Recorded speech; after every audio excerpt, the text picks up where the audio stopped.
단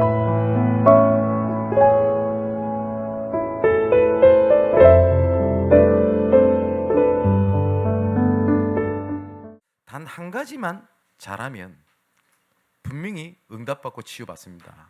그게 뭐냐?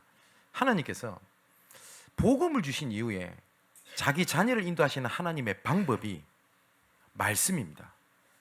그 말씀이 선포되는 예배입니다. 그래서 사단은 단 하나를 딱 놓치면 모든 것을 놓칠 수 있다고 사단은 너무너무나 잘 압니다.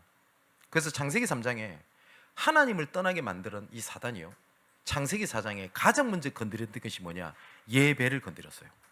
왜냐? 창세기 3장 15절에 여자의 후손이 뱀의 머리를 상하게 할 것이다. 여자의 후손을 보내서 네 모든 문제를 해결할 메시아를, 그리스도를 보내겠다.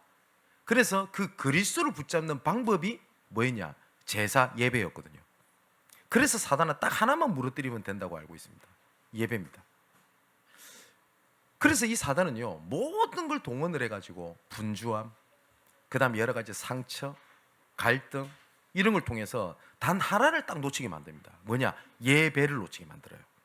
오늘 이 시간 이제란전 분뿐만 아니라 우리 교육관에, 그리고 지금 각 지교에서 지금 인터넷으로 예배드리는 우리 모든 분들에게 하나님의 축복이 정말 풍성히 임하는 예배 시간이 되기를 주님의 이름으로 축원을 드립니다. 우리가 하나님의 자녀가 됐다라고 하는 것은 하나님의 모든 축복을 이미 다 받은 겁니다. 자, 성경을 한번 볼까요? 에베소서 1장 3절에 보니까 찬송하리로다 하나님 곧 우리 주 예수 그리스도의 아버지께서 그리스도 안에서 하늘에 속한 모든 신령한 복을 우리에게 주시되라고 되어 있거든요. 여기에 우리에게 주셨다라고 말씀하셨어요.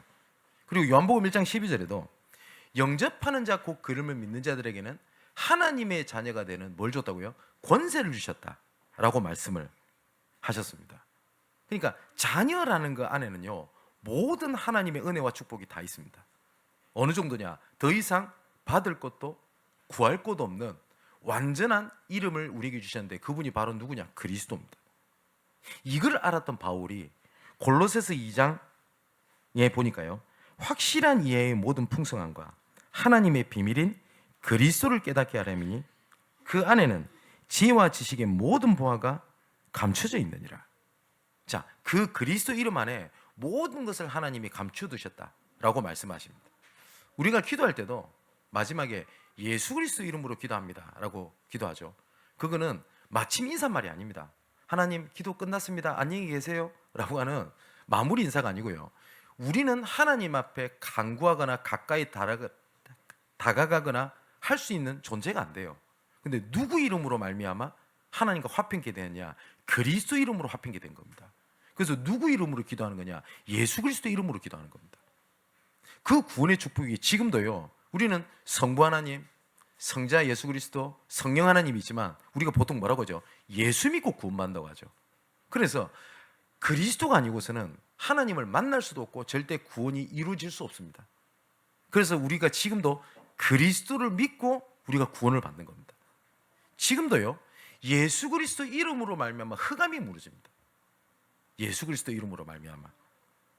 그래서 골로새서 2장 6절 7절에는 너희가 그리스도 예수를 주로 받았으니, 뭘로 받았다고요? 주인으로 받았다라고 되어 있습니다. 그래서 주인으로 받았으니까 그 안에 생하되 그 안에 뿌리를 박으며 세움을 받아 교훈을 받은 대로 믿음에 굳게 서서 감사함을 넘치게 해라 라고 되어 있습니다. 여기에 중요한 답이 있어요. 우리가 마태복음 16, 16절 잘 아시죠? 주는 그리스도시요 살아계신 하나님의 아들이십니다. 여기 주가 주인 주자입니다. 그러면 이 그리스도가 주인이 될 때 그때부터 하나님께서는 일을 진행하십니다. 그래서 하나님께서는 지금 우리에게 일어나는 모든 사건, 일, 그리고 여러 가지 갈등, 이런 것들이 무엇을 하나님께서 주시기 원하시는 게 아니야. 그게 뭐냐면 내가 너의 주인이야 라는 것을 알게 하시기 위하여 어쩔 때는 문제로, 어쩔 때는 사건으로, 갈등을 하나님이 주십니다. 뭐냐? 너의 주인은 나야, 이 말씀을 하시고 싶으신 거예요. 근데 이 사단은요, 이걸 알기 때문에 또 어떻게 합니까? 이 문제가 주인이 돼가지고요, 이 문제 때문에 내 삶이 바뀌어요. 그죠? 상처를 받을 수 있어요. 근데 이 상처가 내 주인이 돼가지고 이 상처대로 움직여요. 그래서 결국은 성경에서 말하는 것은 뭐냐면 주인을 바꾸는 작업입니다. 또 에베소서 1장 22, 23절에도 교회의 주인이 누구냐? 성경이 그렇게 기록되어 있습니다. 또 만물을 그의 발 아래에 복종하시고 그를 만물 위에 교회를 머리로 삼으셨느니라. 교회는 그의 몸이니 만물 안에서 만물을 충만하게 하신 이의 충만함이니라. 그죠? 교회의 주인도 누구냐? 그리스도입니다. 우리가 목회자 중심으로 해야 된다라고 하는 것이 목사가 원하는 대로 해야 된다는 말이 아닙니다. 그죠? 목회자 중심이라는 말은 뭐냐면 하나님께서 목회자를 하나님께서 세우신 이유는 여러 가지 있겠습니다. 제일 중요한 게 있거든요. 말씀을 주시기 위함입니다. 그죠? 그래서 주의 종을 통해서 주신 하나님의 말씀 중심으로 한다는 거지 목사 마음대로 한다는 게 아니거든요.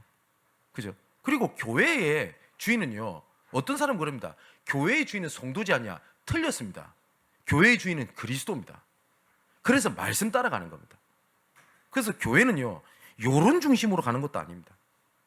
우리 교회는 그런 분이 없습니다만은 간혹 가다가 교회에서 주도권을 잡으려고 하는 분이 있어요.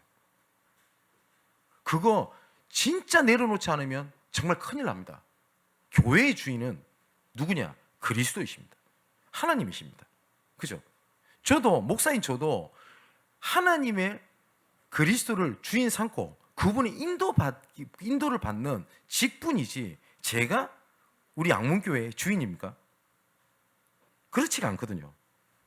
자, 그렇다면 오늘 주신 말씀을 통해서 구원은 뭐냐면 참된 주인을 바꾸는 하나님의 은혜입니다. 주인을 바꾸게 하시는 것이 하나님의 가장 큰 계획의 시작이고 근본입니다. 지금 세상에 일어나는 모든 문제가 어디서 시작됐냐? 틀린 주인 때문에 일어나요. 틀린 주인 때문에. 자, 창세기 3장 문제가 뭐죠? 하나님께서 우리 인간을 만드실 때 원래 우리를 그렇게 만드셨어요. 너는 나를 떠나서는 아무것도 할 수 없어. 또 뭐라고 말씀하시냐? 내가 있는 것 안에서, 나와 함께하는 것 안에서 네가 모든 것을 누리고 정복하고 다스릴 수 있어 라고 말씀하셨어요. 너의 주인은 나야. 하나님이 이렇게 말씀하셨는데 이 사단이 이거를 바꾼 겁니다. 아니, 너의 주인은 너지 왜 하나님이냐? 그리고 너 실력을 믿어라. 믿는다고 되냐? 최선을 다해라. 모든 걸 열심히 해라. 이 세상의 중심은 너야. 그래서 어떻게 바꾸냐? 주인을 바꿔버렸어요. 하나님이 우리의 주인인데 어떻게 바꾸냐? 아니, 세상의 주인은, 그리고 너의 주인은 너야. 그래, 너가 열심히 하면 돼. 너가 최선을 다하면 돼. 자, 이것이 나중에 어떻게 되냐? 세상의 문화, 세상의 틀이 딱 됐어요. 그러다 보니까 당연한 것이 됐어요. 그죠? 지금도 얘기합니다. 최선을 다해라. 열심히 해라. 그리고 뭡니까? 너의 실력을 믿어라. 그리고 너의 열심을 믿어라 라고 얘기를 합니다. 다른 거 의지하지 마라. 세상에 의지할 건 없어. 너밖에 없어. 너가 최선을 다해야 돼. 이게 문화가 됐어요. 그러다 보니까 오히려 하나님을 믿는 것이요, 고린도전서 1장 18절에 보니까 이 십자가의 도가 멸망받을 자들에게 미련한 것이지만 구원 얻는 우리에게는 하나님의 능력이 됨이니라. 그래서 나라고 하는 주인을 바꿔서 열심히 하는 사람들이 봤을 때는요, 교회를 다니는 것, 말씀을 듣는 것만큼 그렇게 미련하고 나약해 보일 수가 없어요. 그죠? 그래서 창세기 6장에 이렇게 돼 있지 않습니까? 하나님을 떠나서 내가 주인이 돼서 열심히 했을 때 뭘 잘 이루면, 이루지 못하면 금방 정신을 차릴 건데 이 사단이 뭡니까? 네가 열심히 해 라는 것에 힘을 실어주기도 합니다. 그래서 창세기 6장에 뭐라고 기록되어 있냐? 그 땅의 사람들이 점점 번성하기 시작했대요. 나 중심으로 사는데도. 나중에는 뭘 하게 되죠? 내가 원하는 거, 내가 필요한 것을 최선을 다하니까 뭘 이루어진단 말이에요. 그래서 자기가 원하는 대로 하게 돼요. 그래서 성경이 뭐라고 되어 있냐? 하나님의 계획과 상관없이 내가 원하는 것을 하는 걸 보고 하나님은 죄악이라고 되어 있어요. 죄악. 지금은 노예 시대가 아닙니다만은 노예가 주인이 원하는 것을 하지 않는 게 주인이 봤을 땐 죄잖아요. 그죠? 근데 세상에 많은 사람들이 죄에 대한 기준이 또 잘못되어 있어요. 도둑질 하지 마라. 예, 하지 말아야 됩니다. 그죠? 그리고 거짓말 하지 마라. 예, 거짓말 하지 말아야 돼요. 그거는 율법을 떠나서요. 뭡니까? 인간이 살아가야 될 기본 덕목이지. 그잖아요. 근데 그런 죄를 지어도 된다는 말이 아닙니다. 절대 지으면 안 돼요. 근데 하나님 보실 때 진짜 죄는 뭐냐? 믿지 않는 게 죄입니다. 그죠? 하나님과 함께하지 않고 내가 원하는 거 하는 거 보고 죄라고 돼 있다니까요. 그래서 성경이 뭐라고 돼 있냐? 그들이 생각하는 것과 판단하는 모든 기준이 악할 뿐임을 보시고, 그래서 이 땅에서 인간을 쓸어버리기로 하나님께서 작정하셨습니다. 그 사건이 뭐냐? 노아의 방주입니다. 자, 그래서 나중에 창세기 11장에는 뭐라고 되어 있습니까? 우리 이름을 내고 우리가 하늘에 높게 닿기 위해서 우리가 힘을 합치자. 자, 심지어 어떻게 주인을 바꿔놨냐? 내가 주인이고, 교회를 다니는 종교생활하는 게 뭔지 압니까? 내가 주인이고 내 성공과 응답을 위해서 내가 하나님을 어떻게 합니까? 이용하잖아요. 그죠? 그래서 모든 종교는 섬긴다는 표현 안 합니다. 근데 우리는 하나님을 섬긴다고 표현하거든요. 왜냐? 하나님 우리 주인이시기 때문에. 자, 그래서 성경에 하나님께서는요, 성경 전체가 뭘 말씀하고 계시냐? 주인을 바꾸라 라는 겁니다. 그래서 창세기 3장 15절에 복음을 주시고 난 다음에 하나님께서 말씀하셨습니다. 네 힘으로 아무것도 안 되지. 자, 하나님을 떠난 죄 때문에 그때부터 눈이 밝아지긴 해요. 뭐에 밝아지냐? 육신적인 눈이 밝아져요. 부끄러움을 알게 되고 문제를 알게 됩니다. 그래서 그 문제를 자기 덮기 위해서 무화과 나무 잎을 엮어가지고 감춰보기도 해요. 안 된단 말이에요. 그래서 하나님께서 답을 주신 겁니다. 너 힘으로 안 되지. 맞아. 너 스스로는 절대 불가능이야. 그래서 절대 가능의 답을 딱 하나를 줄게. 여자의 후손이 뱀의 머리를 상하게 할 것이야. 내가 그리스도를 보낼 거야. 그래서 이 언약을 붙잡고 사람들이 살아가기를 시작합니다. 그게 제사고 그게 예배였어요. 그래서 하나님께서 누구를 불렀냐? 아브라함을 부르신 겁니다. 그래서 아브라함을 불러서 하나님께서 처음부터 축복을 하세요. 뭐라고 말씀하시냐? 너는 너희 고향과 친척과 아비 집을 떠나 내가 내게 줄 땅으로 가라. 내가 너로 큰 민족을 이루고 내게 복을 주어 내 이름을 창대하게 하려니 너는 복이 될지라. 너를 축복하는 자에게는 내가 복을 내리고 너를 저주하는 자에게는 내가 저주하리니 땅의 모든 족속이 너로 말미암아 복을 얻을 것이라 하신지라. 자, 하나님께서는 내 본토 친척 아비 집을 떠나, 무슨 말이죠? 네 주인을 바꾸라는 거예요. 이때 당시에 아브라함의 아버지가 데라입니다. 이름이 데라. 뭘 하고 있었냐? 우상을 만들어서 팔아서 먹고 사는 일을 했던 그 집안에 아브라함을 뭐라고 말씀하시냐? 내 본토 친척 아비 집을 떠나라. 이건 장소를 말한 게 아니죠. 그 우상 숭배가 우상이 주인된 그 자리에서 나오라는 겁니다. 하나님께서. 그래서 아브라함이 나와요. 근데 분명히 이 언약을 들었고 붙잡은 건 맞는데 뭐냐면 주인이 안 바뀌었어요. 아브라함이. 자, 그때 당시 조카 롯이 있었습니다. 형이 빨리 죽었거든요. 근데 조카 롯도 내 보내라고 말씀하셨어요. 이거는 하나님께서 인륜 천륜을 버리라 이 말씀하신 게 아니잖아요. 제가 말씀드렸죠. 어떤 자리를 말씀하신 게 아니라고요. 근데 이 아브라함이 조카 롯을 데리고 나옵니다. 하나님의 말씀보다 뭐가 더 컸는지 아세요? 연민. 그래도 지 고한데 내 형의 아들인데. 그래서 내 상황을요, 아브라함의 자기의 상황을 어떻게 만드냐? 하나님의 언약과 타협을 딱 시킵니다. 어떻게 시키냐면 내가 너에게 아들을 줄 거야. 분명히 아들을 줄 거야 약속하셨거든요. 근데 아브라함은 아들을 낳을 수 있는, 예를 들어서 지금 상황이 되는데 자기 아내 사라는 아들을 낳을 수 없단 말이에요. 그래서 어떻게 타협을 딱 하냐? 그래, 내 조카도 우리 집의 씨 아니야? 우리 집안 사람이잖아. 우리 조카 잘 다스려가지고 잘 챙겨가지고 자녀 놓게 하면 이것도 내 자손 아니냐? 라고 생각을 해요. 뭐요? 하나님의 계획과 내 현실을요 타협을 딱 시켜요. 지금도 사단은 똑같이 합니다. 내 것을 이루기 위하여 말씀을 딱 타협을 하게 만들어요. 그런데 문제가 와요. 그리고 난 다음에 드디어 아브라함이 조카 롯을 내보냅니다. 조카 롯을 내보내요. 근데 이 조카 롯을 내 보낼 때 당장 어떻게 보이죠? 조카가 문제돼 보이죠, 조카 롯이. 그런데 내 보낸 게요, 조카도 살리고 아브라함도 살리는 하나님의 중요한 때가 됐어요. 지금 당장 내가 손에 붙잡고 있는 그거이죠. 이건 손 놓으면 내가 진짜 억울할 것 같고, 손해 볼 것 같고, 내가 진짜 망할 것 같고, 어려움 당할 것 같죠. 근데 하나님께서는 뭐 하거든요? 이거 놓으라는 거예요. 이거 놓을 때 너도 살고 놓은 거 그것도 살리는 하나님의 능력이, 은혜가 그 자리에서 있게 됩니다. 근데 사단은 어떻게 만드냐? 이걸 계속 붙잡게 만들어요. 그래서 창세기 13장에 드디어 롯이 아브라함을 떠난 후에 하나님께서 아브라함을 축복을 하십니다. 네 눈을 들어 동서남북을 바라봐라. 뭐요? 주인을 바꿨을 때.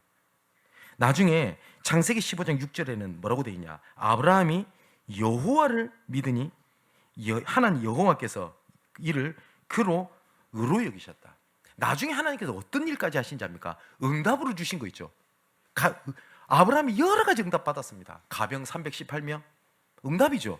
그죠? 어마어마한 재산을 얻고 응답입니다. 근데 이거보다 최고 응답은 뭐였냐? 100세 때 낳은 이삭이라고 하는 아들이에요. 얼마나 이쁘겠어요. 그죠? 근데 하나님께서 뭐라고 하지 아세요? 이삭을 바치래요, 이제. 아니, 줬다가 뺐습니까? 하나님이? 줬다가 뺏는 거 아니에요. 하나님 뭔 작업인지 아세요? 내가 준 응답도 네 주인이 될 수 없어. 그걸 보여주시기 원했었어요. 하나님께서 어쩔 때는요, 응답으로 주신 것을 빼앗아가고 무너뜨린 것처럼 보일 때가 있습니다. 뭔지 압니까? 내가 준 응답도 주인이 될 수 없어. 그겁니다. 제가 종종 말씀드리죠. 응답은 우리의 그리스도가 아닙니다. 예수만 그리스도지. 축복이 그리스도냐? 아닙니다. 예수만 그리스도입니다. 자, 출애굽기 3장 18절을 보면 누가 나오냐? 모세에게 나오죠. 그래서 모세를 통해서 하나님께서 출애굽을 하시는 하나님의 방법이 있습니다. 뭐죠? 10가지 재앙을 하나님이 쏟아붓잖아요. 근데 그 10가지 재앙이 전부 다 뭔지 아세요? 애굽 시대 때 우상입니다. 처음에 피재앙, 나일강이죠. 이 나일강을 피로 만들어버려요. 근데 이 나일강이 애굽의 신입니다. 이거는 조금 이집트 역사를 연구해 본 사람 금방 알아들을걸요. 그 하나님께서 뭐냐면 우상을 가지고 쳐버린 겁니다. 뭐냐면 너희들이 주인이라 생각하는 그거 너희들한테 영원한 해답이 될 수 없어. 그거였습니다. 그래서 하나님께서 어떻게 하시냐? 마지막에 하나님의 방법을 말씀하십니다. 어린 양 피 바르고 그 안에 들어가면 산다. 그게 누구를 의미하죠? 우리를 위하여 피 흘리신 예수 그리스도를 얘기합니다. 누구든지 피 바른, 예수 그리스도 피 바른 곳에 들어가면 산다 라고 말씀하세요. 아마 안 믿어졌던 사람도 있을 겁니다. 어떤 사람은 그런가? 아니면 분위기 따라 그 집에 들어갔던 사람도 있을 겁니다. 그죠? 그러니까 쉽게 말해서 믿음이 안 좋았던 사람도 있었을 거예요. 근데 하나님께서는 그 그리스도 안에 피 바른 곳에 들어갈 때 정말 죽음의 사자가 넘어가는 하나님의 응답을 주셨습니다. 그러고 난 다음에 하나님께서 출애굽에서 이끌고 가시고 난 다음에 하나님의 율법인 십계명을 주셨죠. 그죠? 근데 이 십계명을 주실 때 하나님께서 이렇게 말씀하십니다. 나는 너를 애굽 땅 종되었던 집에서 인도해낸 네 하나님 여호와니라. 이 말씀을 먼저 하시면서 십계명을 주세요. 그죠? 우리가 십계명 이러니까 당장 지켜야 될 것 일이 보이잖아요. 그러면서 제1은 뭐라고 말씀하십니까? 나 외에 다른 신을 내게 두지 말지니라. 무슨 말이죠? 내 주인은 너야. 이게 지켜야 될 율법입니까? 아니면 하나님 우리에게 주신 복음입니까? 복음이죠. 주인 바꾸지 마. 하나님 증거를 주셨어요. 너를 애굽 땅에서 그 우상 문제에서 건져낸 나 여호와다. 그러면서 첫 번째, 나 외에는 너희 신이 될 수 없다. 그래서 두 번째 뭘 말씀하십니까? 우상 숭배하지 마라. 세 번째, 내가 너를 구원한 주인이기 때문에 여호와 이름을 망령되이 부르지 마라. 네 번째, 그러면 하나님의 주인 되는 방법이 뭡니까? 안식일을 기억하여 거룩히 지키라. 자, 보세요.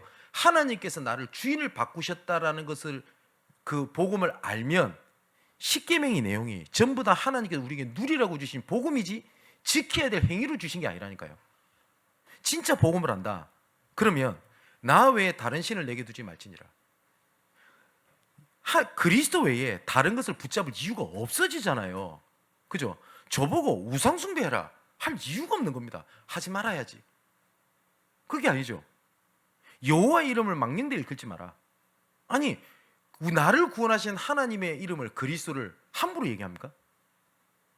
진짜 복음의 비밀을 안다, 안식일을 기억하게 거룩히 지키라, 당연한 거 아닙니까? 그죠? 자, 또 전쟁 시대가 됐어요. 그때 하나님께서 또 한 사람을 세웁니다. 사무엘입니다. 그래서 이 사무엘을 통해서 미스바에 모여라 라고 하면서 미스바에 모여서 사무엘이 전달한 중요한 말씀이 뭐냐, 이렇게 되어 있습니다. 이스라엘 온 조석에 말하여 이르되 만일 너희가 전심으로 여호와께 돌아오려거든 이방 신들과 아스다롯을 너희 중에 제거하고 너희 마음을 여호와께로 향하여 그만을 섬기라. 그리하면 너희를 블레셋 사람의 손에서 건지시리라. 무슨 말씀이죠? 너희가 지금 생각하는 그 우상 있지, 아스다롯, 그 주인 바꿔 여호와로. 그러면 하나님께서 블레셋에서 너희를 구원하실 거야. 여기서도 하나님이 무슨 작업이에요? 주인을 바꾸라는 거예요. 다윗이 사무엘하 7장에 보면 드디어 성전을 건축하기 위한 하나님 앞에 소원을 드린 장면이 나옵니다. 다윗이, 이때 당시에 다윗의 인기는 엄청났어요.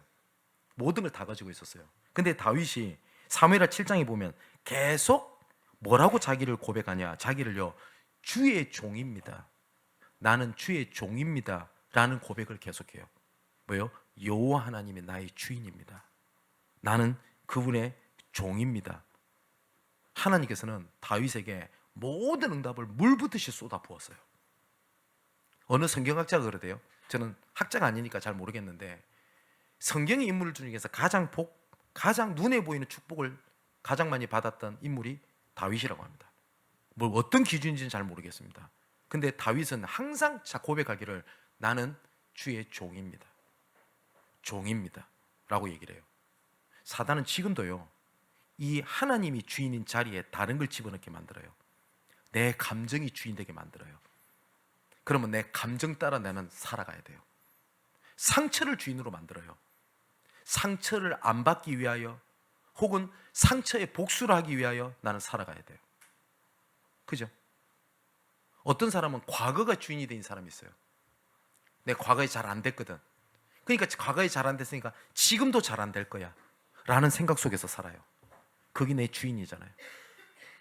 자, 드디어 또 이스라엘 백성들이 어떻게 했냐, 포로 시대에 빠지게 됐습니다.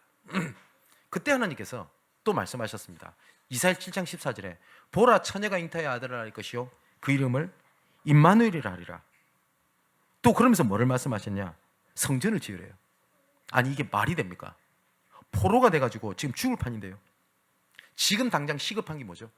포로가 되었기 때문에 국력, 주권을 찾는 거, 아닌 말로 국력 뭡니까? 그걸 다 떠나서 지금 당장 먹을 거, 입을 거, 지낼 곳이 없어요. 그죠? 그것 때문에 살아가요. 지금 당장 세상 말로 목구멍이 포도청이라 먹고 사는 것 중심으로 살아가요. 그런데 뭡니까? 사실상 바벨론의 포로보다 눈앞에 문제의 포로가 되어 있고 그게 주인이 되어 있잖아요. 근데 하나님께서 말씀하신 겁니다. 성전을 지어라. 이 말이 됩니까 이게? 그죠? 그런데 성경을 보면요, 이스라엘이 포로에서 3번 귀환해서 돌아옵니다. 그 귀환이 전부 다 기준이 어떻게 하나님 하셨는지 아세요? 성전을 지을 때마다 포로에서 돌아오게 하세요. 그게 하나님의 방법이에요. 지금 우리가 이럴 때 있잖아요. 목사님, 저는 지금 경제적으로 어렵습니다. 지금 집에 문제가 생겼습니다. 지금요, 우리 내 자녀 문제가 생겼습니다. 여러 가지 문제가 생겼습니다. 그러면 어떻게 하죠? 그 일이 주인이 돼서요, 내 생활이 모든 게 거기 맞춰지죠. 하나님께서는 거기서 나와서 뭘 말씀하시냐, 나에게 맡겨, 나는 너의 주인이야 라고 말씀을 하세요. 뭐라고 말씀하냐, 수고하고 무거운 짐진 자들아 다 내게로 와라. 그러면 내가 너를 쉬게 하겠다. 수고하고 무거운 짐 갖고 와서 너가 힘을 얻도록 해라 한 거고, 내가 너를 쉬게 하겠다. 그리고 뭐라고 말씀하시죠? 내가 주는 멍에를 매라. 세상이 지금 문제라고 생각하는 그거 내려놓고 내가 주는 멍에를 매. 그러면서 뭐라고 말씀하시냐? 내가 주는 멍에는 쉽고 가벼움이니라 라고 말씀하셨어요. 근데 사단은 이걸 또 바꿔요. 어떻게 생각을 하냐? 지금 세상이 지금 다 짊어지고 힘들어 죽겠거든요. 근데 거기다가 장로 하라네, 중직자 하라네, 교육자 생활을 하라네, 예배 드려라, 지교해라, 뭐 해라, 죽겠는 거예요. 그죠? 그러면 그때 뭐 하는지 아세요? 어떻게, 그때 깨달아야 되잖아요. 뭐 해야 돼요? 아, 내 집 내려놔야 되겠다 라고 안 붙잡고 뭘 하죠? 쉽고 가볍다고 하는 하나님의 그 일을 딱 내려놓게 만들어버려요. 그래서 뭐라 하는가? 나 중직자 못하겠습니다. 나 예배 드리기 힘들어요. 뭐 사모 드리고 뭐고 지금 난 진짜 못하겠습니다. 이렇게 딱 되게 만들어요. 사단은 진짜 교묘하죠. 그래서 지금도 사단은요, 주인을 바꾸는 작업을 해요. 드디어 예수님께서 오셨습니다. 주는 그리스도시요 살아계신 하나님의 아들이십니다. 여기 주가요, 주인 주자입니다. 주인은, 예수님은 그리스도시요 살아계신 하나님의 아들이십니다. 로마의 속국에 빠져가지고 있던 이스라엘이 주인을 누구로 섬겼냐? 로마 황제를 섬겼습니다. 그죠? 그 주인을 바꾸라는 겁니다. 왜 로마 시대 때 그 기독교인들이 핍박을 받았는지 아십니까? 주를, 황제가 아닌 나사렛에서 태어난 예수라고 하는 그 자를 주라고 얘기를 하거든요. 그래서 핍박을 받은 겁니다. 우리의 주인은 그리스도 외에는 없습니다. 그래서 그분이 우리의 오직이고 우리의 유일성입니다. 오늘 이후에 찬양할 건데, 모든 이름 위에 뛰어난 이름, 예수는 주, 예수는 주, 맞죠? 그분이 주인이기 때문에 우리 모두 무릎 꿇고 주께 경배를 드리세요. 예수 그리스도가 나의 주인이십니다.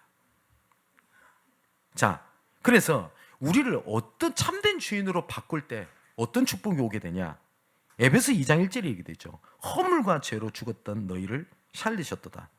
무슨 말입니까? 과거의 주인 된 것에서의 해방입니다. 여러분, 상처가 주인이 돼서 살아보셨죠?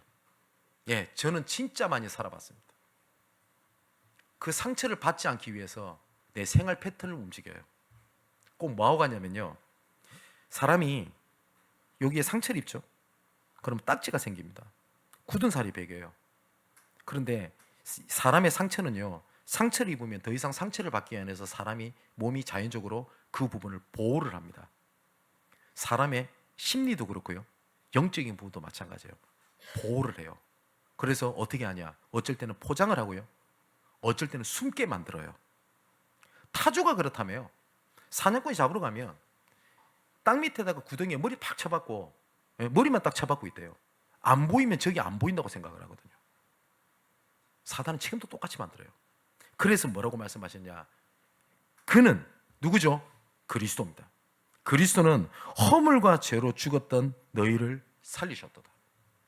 자, 2절은 뭐라고 되어 있습니까? 그때에 너희는 그 가운데서 행하여 이 세상 풍조를 따르고 공중권세 잡은 자를 따랐으니 지금 곧 불순종의 아들들 가운데서 역사하는 영이라. 현재에 우리가 뭐라고 되어 있죠? 공중권세 잡은 자를 뭐라고요? 따랐다고 되어 있죠. 지금 내가 주인 돼서 따라가는 그거 있죠. 그것에 대한 해방입니다. 여러분, 문제가, 위기가 오신 분 계시죠? 그게 주인이 되면요, 그거 위에서 내 모든 경제, 내 생활 습관, 판단, 내 감정, 모든 것이 그거 중심으로 움직여요. 뭐야? 그 문제가 나의 주인이 돼서 그래요. 자, 또 뭐라고 되어 있냐? 6절에 이렇게 되어 있죠. 또 함께 일으키사 그리스도 예수 안에서 함께 하늘에 앉히시니, 미래 문제까지도 하나님이 해결하셨습니다. 하늘에 앉히시니 미래까지 하나님이 보장하신 겁니다. 여러분, 여러분의 미래를 여러분의 실력을 가지고 보증을 하겠습니까? 아니면 운입니까? 아니면 내 실력입니까? 뭡니까? 하나님께서 뭐라고 말씀하시냐? 너희를 보증하사라고 말씀하셨어요. 지난주에 말씀드렸죠. 보증 함부로 쓰는 거 아니라고요. 그래서 보증을 쓰려면 내가 그걸 책임질 수 있는 능력이 있으면 보증 쓰면 돼요. 근데 하나님께서 내가 너를 보증했다. 무슨 말이죠? 네 모든 것을 책임질 수 있는 내가 능력이 있다라는 말씀 아닙니까? 자, 그러면 마지막으로요, 참된 주인이 되신 하나님께서 우리를 통해서 하실 일이 있습니다. 오늘 8절에 이르게 돼 있죠. 너희는 그 은혜에 의하여 믿음으로 말미암아 구원을 받았으니 이것은 너에게서 난 것이 아니요 하나님의 선물이라라고 되어 있습니다. 선물은요, 선물의 중요한 것은 뭐죠? 받아서 즐겁게 누리면 돼요. 그죠? 누가 만약 혹시 여러분 자녀에게나 선물을 줬어요. 감동받을 수 있어요. 울 수도 있어요. 너무 좋아가지고. 그러면 그 다음부터 어떻게 하면 돼요? 잘 쓰면 돼요. 근데 이 아까워서 쓰겠나 이러면서 계속 처박아 놓고 그거 볼 때마다 울고 10년 뒤에도 울고 그러고 있으면 뺏고 싶어요. 그 선물. 맞죠? 혹시 그런 사람 집에 없습니까? 저희 집에 있었어요. 뭘 해줬더니 맨날 울더라고. 맨날 감동받아요. 안 써. 네. 그럼 뭐 뺏고 싶어요. 하나님이 뭐라고요? 선물이라고 되어 있어요. 소요리 문답 1번에 뭐라고 되어 있냐? 사람의 제일 되는 목적이 무엇이냐? 하나님을 영화롭게 하고 뭐요? 주인으로 인정하고 영원토록 그분을 즐거워하는 것이다. 누리는 것이라고 되어 있어요. 뭐냐? 주인을 누리는 겁니다. 이게 무슨 말이냐? 물고기가 물 안에 있어야 되죠. 그걸 누리는 겁니다. 하나님과 함께하는 것을 누리는 겁니다. 자, 9절에는 또 이렇게 돼 있죠. 행위에서 난 것이 아니니 이는 누구든지 자랑하지 못하게 함이니라. 자, 하나님께서 우리에게 구원을 주신 것을요, 우리의 의지로 주신 것이 아니기 때문에 왜 하나님 그렇게 하셨는지 아세요? 주인인 내가 너에게 선물로 준 거야 라는 것을 알기 위하여 하나님께서 구원을 그렇게 주셨습니다.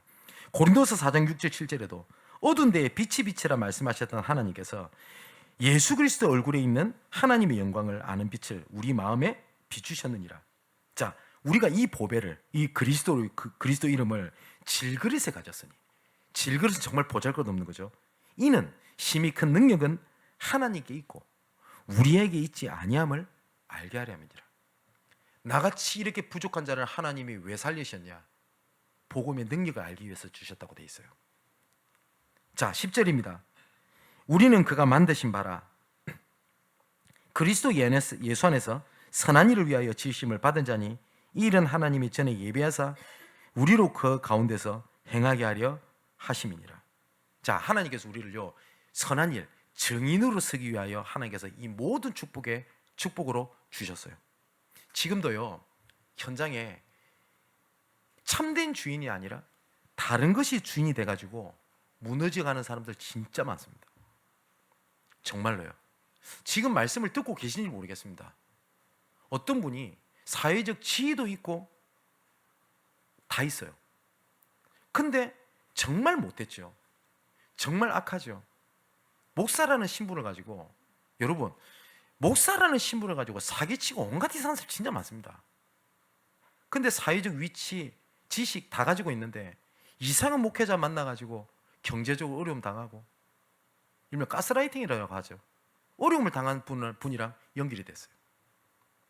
그래서 제가 만나게 됩니다만은, 그래서 지금 오늘도 교회를 오고 싶어서, 교회랑 가까우니까 지금 뭐 오늘 그 연구할 게 좀 있고 교수님이시다 보니까 지금 아마 지금 인터넷으로 지금 함께 예배를 드리고 있다고 알고 있는데, 오늘 그분에게도 진짜 주인이 바뀌는 하나님의 응답이 있게 되기를 주님의 이름으로 축원을 드립니다. 여러분의 주인은요 문제도 아니고 사건도 아닙니다. 여러분 노력도 아닙니다. 그렇게 생각하시면 없겠습니다만 목사도 아닙니다. 우리의 주인은 딱 한 분입니다. 그리스도만 우리의 주인입니다. 이제 결론을 맺겠습니다. 7절에 이렇게 되어 있습니다. 이는 그리스도 예수 안에서 우리에게 자비하심으로 그 은혜의 지극히 풍성함을 어떻게 한다고요? 오는 여러 세대에 나타내게 하려 하심이니라. 자, 하나님께서는요 나만을 위해서 구원하신 게 아닙니다. 아까 말씀드렸던 것처럼 오는 여러 세대에 전체를 살리는 언약 속에 나, 교회, 현장을 모든 것을 채우시고 응답하시는 하나님입니다. 아니, 목사님 제가 전체를 시대를 살릴 수가 있습니까? 예, 하나님이 말씀하셨습니다. 그죠? 그래서 조금 그릇을 넓히는 겁니다. 조금만 올바른 자세만 해도 하나님의 응답이 옵니다. 조금만 내가 하나님 앞에 진실해도 응답이 옵니다. 저는 진짜 문제가 오잖아요. 갈등이 오죠. 그때마다 제가 하나님 앞에 있는 게 있습니다. 하나님 앞에 엎드리는 겁니다. 그러면 하나님 앞에 엎드릴 때 엎드리는 나의 하나님의 스케줄이 있겠죠. 예를 들어서 저도 살아가면서 감정이 격해질 때 있습니다. 실족할 때 있고 낙심될 때가 있습니다. 그러면 그때 어떻게 하는지 압니까? 저는 그 자리에 하나님 앞에 엎드립니다. 혹시 벤치가 있으면 그 자리에 앉아서 하나님 앞에 기도하고요. 차가 있으면 차 안에 들어갑니다. 그리고 반드시 그 주간에 있는 예배에 더욱더 집중합니다. 왜냐? 그분을 정말 그리스도가 나의 주인이라고 인정하는 최고의 행위, 우리의 행위가 뭐냐? 예배입니다. 뭐냐? 내가 죽었습니다. 하나님 앞에. 이 말입니다. 하나님 앞에 제사를 지내는 게 뭔지 알아요? 죽는 겁니다. 소를 잡고 양을 잡아요. 무슨 말인지 압니까? 내 대신 소가 죽고 양이 죽는 거예요. 그럼 예배는 뭔지 알아요? 내가 하나님 앞에 죽었습니다. 나는 하나님 앞에 아무것도 아닙니다. 하나님께서 나를 사용하시고 하나님께서 나를 일으켜 주옵소서. 근데 사단은 그거를 바꿔요. 뭐야? 너 예배 드릴 힘 없잖아. 너 지금 교회에 그런 갈등 있잖아. 예배 어떻게 드려? 맞아요. 근데 감정이 주인이잖아요. 그죠? 이 시간 하나님의 나를 주인으로 고백하고 내 인생 모든 부분의 주인이라고 인정하는 시간 되시기를 바랍니다. 시편 81편 10절에 14절에 내 입을 크게 열라 내가 채우리라고 말씀하셨습니다. 정말 주인으로 인정하는 그 자세 올바르게 회복하는 여러분 되시기를 주님의 이름으로 축원을 드립니다. 기도하겠습니다. 모든 이름 위에 뛰어난 이름이신 그리스도를 주인으로 고백하는 우리에게 이 시간 보좌의 능력으로 충만하게 하옵소서. 나의 관계된 모든 것에 그리스도를 주인으로 고백하는 우리에게 시공간 초월의 능력으로 이 시간 역사하여 주옵소서. 나의 삶을 통하여 237개 나라에 생명의 빛을 비추는 캠프 응답이 본격화되게 하옵소서. 우리를 그리스도 예수 안에서 하나님 나라의 일을 위하여 지으심을 받았으니 전체를 살리는 절대 언약 속에 나 교회 현장 모든 것을 살리시고 책임지시는 증거를 나타내 주옵소서. 이 모든 말씀을 나의 주인, 나의 하나님, 나의 모든 것이 되시는 예수 그리스도 이름으로 기도합니다. 아멘.